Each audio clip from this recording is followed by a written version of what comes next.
Hello and welcome to the Stories of Northern Life, a podcast brought to you by the Sault Ste. Marie Museum, sharing the heritage of Northern Ontario and the culturally rich stories in everyday life.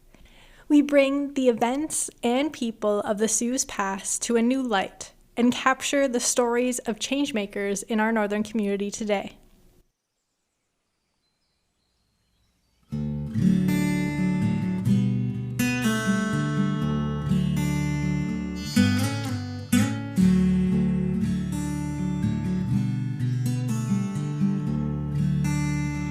The young men of Sault Ste. Marie were quick to volunteer for the First World War. The first left the Sioux on August 20th, 1914, and within 6 months were in the trenches. The Battle of Vimy Ridge began Easter morning, 1917. Amongst sleet, mud, and shell fire, the soldiers of the Canadian Corps fought their way up the ridge to take the high ground overlooking the Douai Plain. The ridge had fallen into German hands during the initial advance in 1914. Since then, around 1,500,000 French and British soldiers had fallen trying to retake it. The Germans had been fortifying their positions on the ridge for years, with deep bunkers, overlapping fields of machine gun fire, and layers of barbed wire. The Battle of Vimy Ridge is often referred to as Canada's defining moment.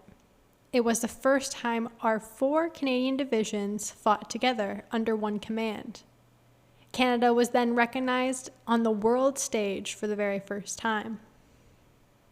After months of planning and 4 days of fighting, Canada celebrated its victory at Vimy Ridge on April 9th, 1917. This victory came at a high cost, as 3,598 Canadians lost their lives, and around 7,000 were wounded during the 4-day battle. April 9th, 1917 is still the bloodiest day in Canadian military history.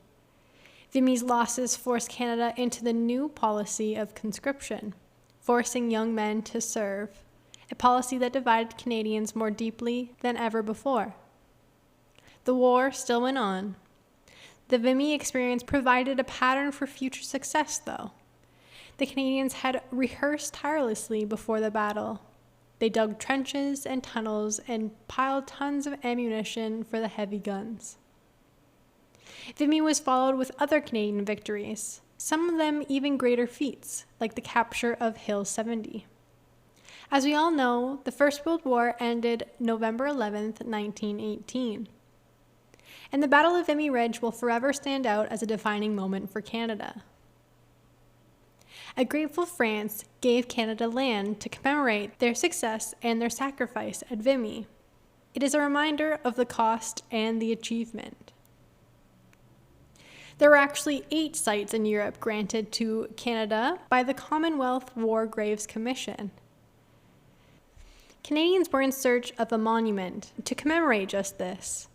So there was a public design competition with over 160 submissions, and the commission selected 2 designs, one from Walter Allward and another from Frederick Champman Clemicha.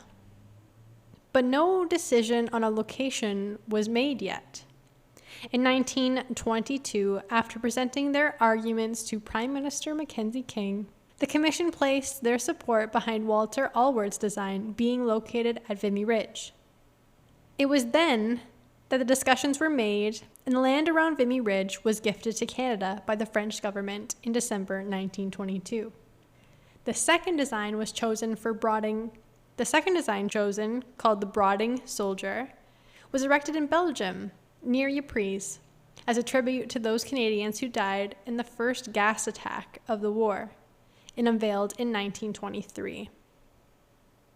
Construction began on the Vimy Memorial in 1925. It took 11 years to build and cost about $1.5 million.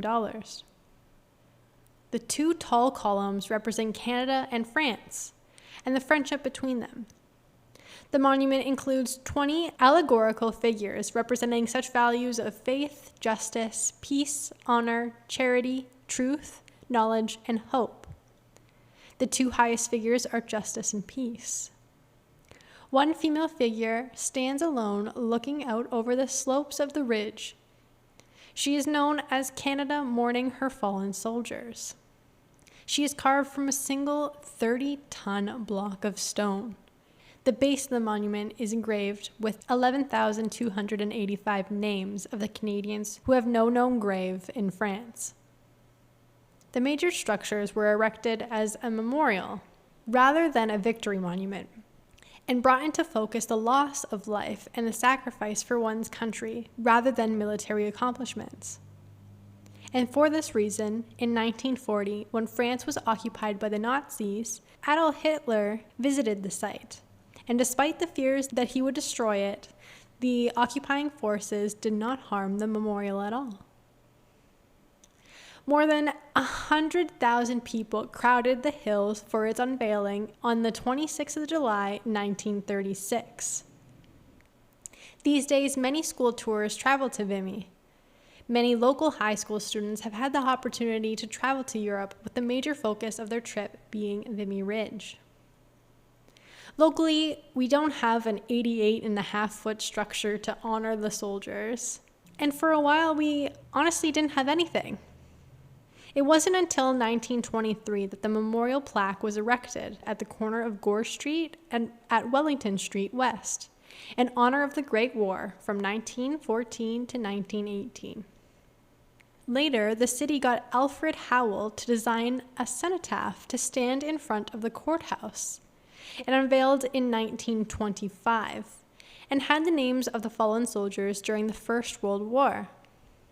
Later, the site was redesigned in 1992 and restored as well, and later included World War II and the Korean War.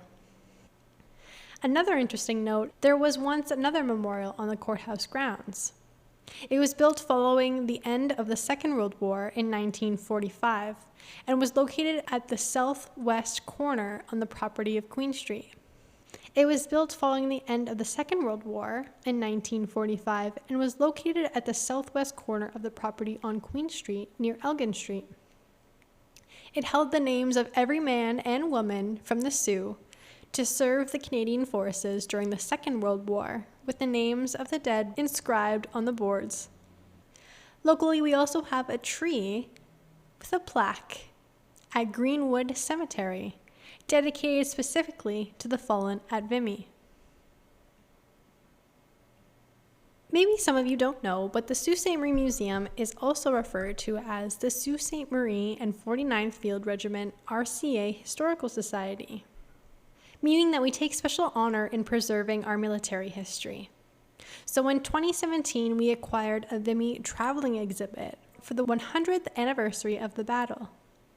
Alongside the Legion, the Sioux Museum put together a full exhibit featuring a lot of items that are now on permanent display in our Walter Wallace Military Gallery. They also put together a short oral history video. The following clips will be just that audio.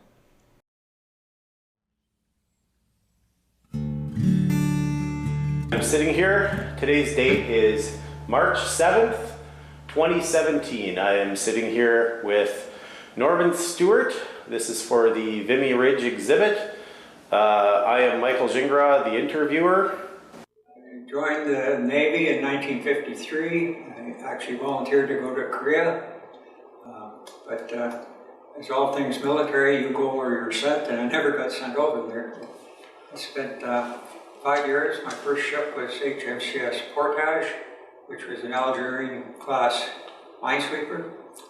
My second ship was a brand new A-class minesweeper, the Gaspé, HMCS Gaspé. My third ship was HMCS Magnificent, which is the aircraft carrier. All our planes were World War II vintage, Grumman Avengers and Sea Fury, beautiful Sea Fury, Hawker Sea Fury aircraft. And my last ship was HMCS Algonquin, and she was a V-class destroyer built during the Second World War and transferred to the Canadian Navy. I was on her for a very short period of time. I was sent to HMCS Cornwallis for a Trade Group 2 course, and from there I ended up taking my discharge and going to Stadacona for 3 months, and I was discharged in June of 1958. Captain Clarence Lee was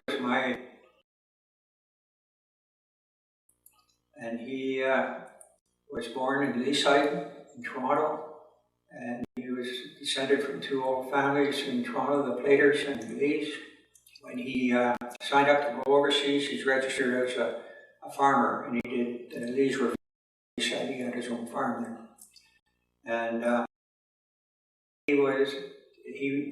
the time he joined up to go overseas, he was a lieutenant in the 2nd Welland Dragoons. The Lee family and the Plater family from which he was descended were intimately involved in the reserves and the militia right from the 1700s and 1800s. And many members of the family belonged to the militia. So he volunteered to go overseas in 1914. He had to supply his 2 horses and his own uniforms, and they were sent to the exhibition grounds in Toronto, where they lived in tents while they were being mobilized. Sometime before he was sent overseas, the regiment, the 4th Mounted Rifles, which he was attached to go overseas, was dismounted, and the horses were, whatever horses that they had there were commandeered and sent overseas to serve with supply divisions, and also there were some cavalry in the First World War, but very little. And they went overseas as a rifle regiment. He was a lieutenant. He served in just about every major battle in the First World War, including Vimy Ridge. Just shortly before Vimy Ridge, he was promoted as a captain and sent to the 8th Brigade, which was the backup for the 4th Mounted Rifles, 4th and 5th Mounted Rifles. I think there's one other in there too, which were right on the front lines. During the Battle of Vimy Ridge, he was responsible for supplying this particular brigade with ammunition and food and evacuating wounded people. So that was his job during Vimy Ridge. At the end of the war, he was demobbed in England, and he was only 2 officers left out of 55 that went overseas. And there was approximately 30 of the men out of 550 that made it home. 3 months after he returned home, he got very sick. Well, he started getting sick immediately after he returned home. He was discharged, he was physically fit, but he started to show signs of some problems. And by September of that year, he died. And the 4th Mounted Rifles and the 2nd Welland Dragoons had a full military funeral for him, including a guard, I believe, of 100 soldiers they had. There were several officers from both outfits that participated in the funeral. Here of the report from the Toronto, exactly who was there, what happened. He was buried in the family plot in Mount Pleasant Cemetery in Toronto. Today's date is March 14th, 2017. This is for the Vimy Ridge exhibit at the Sault Ste. Marie Museum. I am the interviewer, Michael Gingras, and I am sitting here with Master Bombardier Simon Beckett and Master Bombardier Cassandra Breckenridge. We've done many things, like I'm in the biathlon shooting team, shooting team, drill team, and the orienteering. We go places, so like for the biathlon just this year, the national competition after the provincial and regional, we would go to Quebec to the Valcartier base, and then shooting, we would shoot at our home corps, just targets. I'm also in Highland dancing in the band. So we have our competition in North Bay, and then the provincial competition is in Borden. And then I'm also, we both went to nationals once, and then I went to nationals again this year for biathlon. And we both went to like the shooting competition, and also do first aid in our corps. So I got my first aid qualification too. We both went to summer camp, so we both went to the basic camp, like GT, and then he went to sports and fitness, and I went to shooting camp. So I've been going to the parades since like I wasn't even in cadets yet, so I was just going with my parents to just watch the parade. And then I went with the Navy League for 2 years, and then this is going to be my 3rd year going with Army cadets. And we also do Vimy marches with our corps, so we walk from a point to another point with our Vimy Ridge t-shirts on, and we have like Vimy written across the back of it, and we walk and we raise funds so we have to collect a certain amount of pledges, and we go door to door and collect funds for the Vimy Ridge monument that we're going to put up in the Sioux. I plan to join the infantry of the armed forces. I'm not sure if I'm going to go to the Canadian or U.S. Army yet, but I will be joining. And then after that, I'm not sure what I'm going to do. Probably going to go to university and then get a bachelor in something, probably something in the health field, and then I don't know, I'm going to go from there. And I'm also probably, maybe like later on, I'm going to try to join as an officer because I really like the cadet program. Our corps has a certain amount of Vimy medals. They gave them to cadets that either like raised a certain amount of pledges, so like certain cadets raised a lot of pledges and they gave medals to them, or cadets, like the reason why I got mine is because of community service hours. So at the Legion, I help out with like the poppy tagging and like moving boxes and stuff with poppy and different things like that, and also helping out at my school and different events with cadet related and non-cadet related, so that's why I got the medal. And then we're still continuing to award medals to different cadets. Well, the battle itself was it was showed that the Canadian, like how the French and the English, they lost tens of thousands of men in trying to take this ridge. But the Canadians, they came in after volunteering and saying that we're going to try to plan this out and rehearse it instead of just charging the ridge. So they prepared and they laid down miles and miles of railroad tracks and built underground tunnels to move ammunition.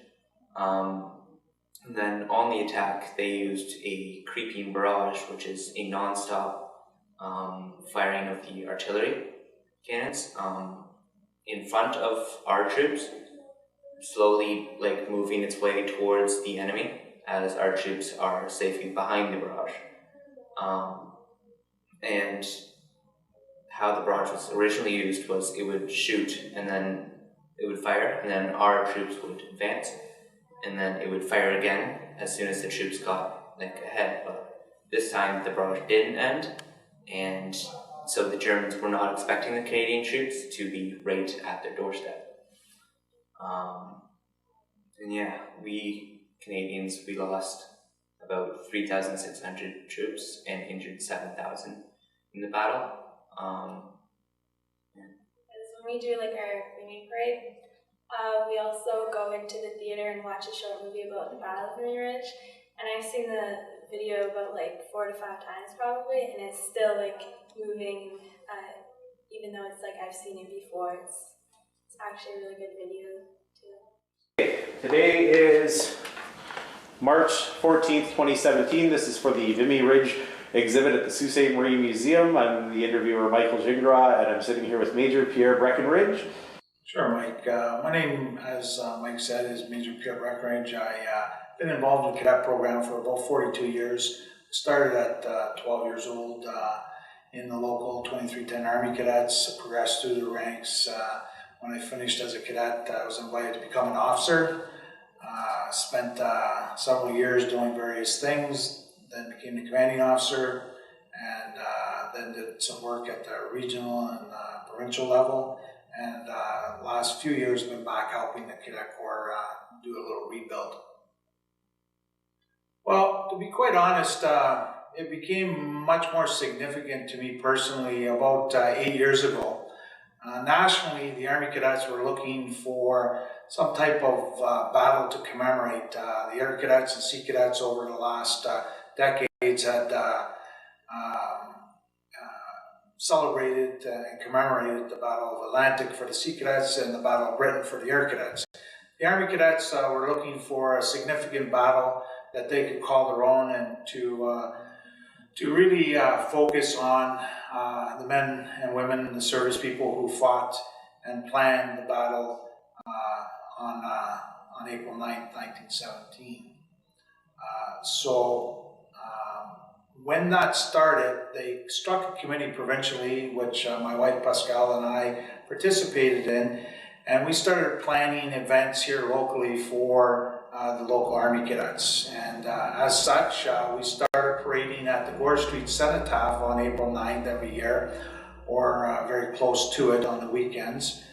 And what we were looking to do is, first of all, revive some information and knowledge about the cenotaph or marker memorial at Gore Street. It was the first World War memorial, and by picking that spot to commemorate it, we were drawing attention to the fact that the Battle of Vimy Ridge was indeed fought during the First World War.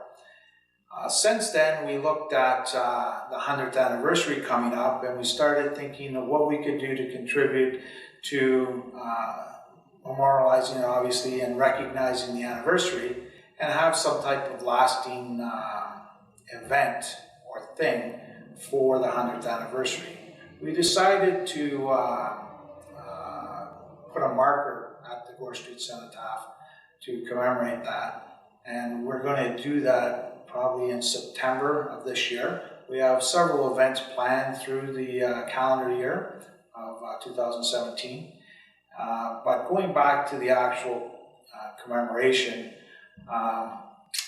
when we decided to do this, we said we would need funds, and we didn't want to take it out of the cadet fund, so we decided that we would do a Vimy March annually, and by doing that we were able to raise money for the memorial that we plan to put there at Gore Street.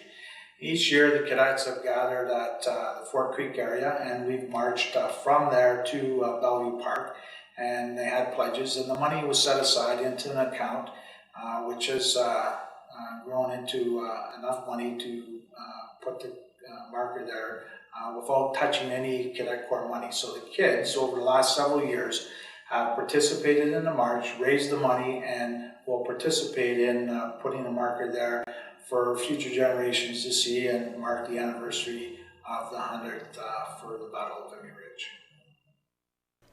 More recently, the Sault Ste. Marie Museum received funding to create the Poppy Project. This project asked the community to crochet poppies to be hung on a net and be displayed permanently in the museum, as well as outside our building temporarily for Veterans Week 2023. This project was a great success, collecting over 6,000 handmade poppies. We gathered twice a month to host workshops on how to make the poppies and create a gathering place for sharing stories. The local cadets were great help in attaching the poppies to the net. It truly was a community-centered project. Though we no longer are hosting workshops, we are still accepting donations of crocheted poppies to grow the project. The crochet patterns are still available on our website at SaultMuseum, SaultMuseum.ca. You can see the poppies on display in our Skylight Gallery here at the Sault Museum. It's quite a magnificent sight. Another item on display that may resonate with listeners are large framed hand-painted lists of names of high school students from St. Mary's Collegiate and Vocational School that enlisted. I want to dedicate the end of this episode to the fallen soldiers on Vimy Ridge that have a connection to Sault Ste. Marie and the nearby area. Private Austin Edward Allen, son of Mrs. Jane Allen of Sault Ste. Marie, Ontario. Born May 13th, 1890 in Blind River, Ontario. Enlisted September 20th, 1914 in Valcartier, Quebec. He passed June 21st, 1915 at the age of 25. He was in the Army, Canadian Infantry, Manitoba Regiment, 8th Battalion. Private William Archibald, born July 1st, 1895. Son of Miss W. Archibald of 38 Hughes Street, Sault Ste. Marie, Ontario. He passed April 9th, 1917 at age 21. He served in the Army, Canadian Infantry, Quebec Regiment, 73rd Battalion. Private Hugh Bonvert. He passed August 8th, 1918 at age 24. Part of the Army, Canadian Infantry, Central Ontario Regiment, 19th Battalion. Private Lorne Bradley, son of Sterling J. and Annie B. Bradley of Manitowoc, Manitoulin Island. He passed October 2nd, 1916 at age 19. He was a part of the 5th Canadian Mounted Rifles, Quebec Regiment. Private Robert Chalmers, son of Mrs. Isabel Roy of 2007 Brush Street, Detroit, Michigan. He was part of the Canadian Machine Gun Corps, 4th Battalion. Private Herbert Drakely, husband of Eliza Drakely of 513 Queen Street East, Sault Ste. Marie. He passed April 21st, 1918 at age 44, a part of the 4th Canadian Mounted Rifles, 2nd Central Ontario Regiment. Private Walter Goodwin, son of William and Annie Goodwin of 272 Cathcart Street, Sault Ste. Marie. He passed September 23rd, 1916 at age 27. He was a part of the Army, Canadian Infantry, Western Ontario Regiment, 1st Battalion. Private Gilbert Marr, son of Mr. and Mrs. George Marr of Sault Ste. Marie. He passed October 8th, 1916 at 23. He was a part of the Canadian Infantry, Central Ontario Regiment, 4th Battalion. Lieutenant Donald Wallace MacDonald, son of Mrs. C. McLeod of Sault Ste. Marie, husband of Margaret Flora McGarry, formerly MacDonald, at 349 5th Street East, Drumhear, Alberta. He passed August 15, 1917 at age 29, and was a part of the Canadian Infantry, Central Ontario Regiment, 15th Battalion. Private Archibald Oswin, son of Harry and Mary Oswin of 41 St. Andrews Terrace, Sault Ste. Marie. He passed April 28, 1917 at 24. He was a part of the Canadian Infantry, Alberta Regiment, 10th Battalion. Lance Corporal Joseph Rutledge, son of Miss Mary Elizabeth Rutledge of 388 Bush Street, Sault Ste. Marie. He passed September 15, 1916 at age 21. He was a part of the Army, Canadian Infantry, Canadian Central Ontario Regiment, 9th Battalion. Private Percy Joseph Springay, son of Mr. and Mrs. George Springay of 474 Albert Street East, Sault Ste. Marie. He passed August 8, 1918 at age 20, a part of the Canadian Infantry, Central Ontario Regiment, the 58th Battalion. Private Joseph Tourman, son of Ermenglide Tourmaine of 266 Huron Street, Sault Ste. Marie, and his late wife, Virginia Cureau, passed September 15, 1916 at age 27. He was a part of the Canadian Infantry, Manitoba Regiment, 27th Battalion. Other names include William Faulkner Battersby, George Lawrence Beatty, Ralph Bolt, Russell Clark Campbell, Claude Deval, William Samuel Early, Charles Frank Everett, William Firth, George Spencer Gammon, Percy Cameron Hall, Robert Hector Hamilton, James Henry Hollenbeck, George Halloon, Robert King, Robert William Little, Charles Summerland MacDonald, Charles George McShirley, Frederick Melker, William Roscoe Pickard, George Alexander Reed, John Wardell Rickman, Lore Gisborne Chevelt, William Walter Sleep, William Edward Taylor, Victor Trudeau, Frank Valley, Harry Westra. If you're looking on more knowledge on the subject of our Northern soldiers, we recommend picking up a copy of Northern Soldier, a book published by the 49th Field Regiment. We also have Vimy pins in our museum shop to be worn in honor of these men I named. Please visit the Sault Ste. Marie Museum Tuesday to Saturday, 10 to 4, to discover our military gallery, see the Poppy Project, and the rest of the 3 floors dedicated to Sioux history. Thanks for listening, and I'll talk to you again next week. Ciao for now. Hi, I'm J.L. Fizzell, and I write and publish poetry inspired by nature and the art of being human. These are some of my words. Maybe it's my inner artist, but I feel like one of the things I've always done in the forest is look for faces in the rocks, in the trees, and not really look for them, they just kind of jumped out at me. And I always found that really fascinating. So this poem is about that, and it's from my 4th book, Human Nature, and you'll find it in the summer chapter. It's called Faces in the Rocks. Faces in the rocks as we speed down the highway, a frozen family of ancients keeping watch, stern, strong, statuesque. This is my family. This is why nature feels like home. I hope this poem took you somewhere inside yourself that you needed to go. You can listen to my story here on the Stories of Northern Life podcast.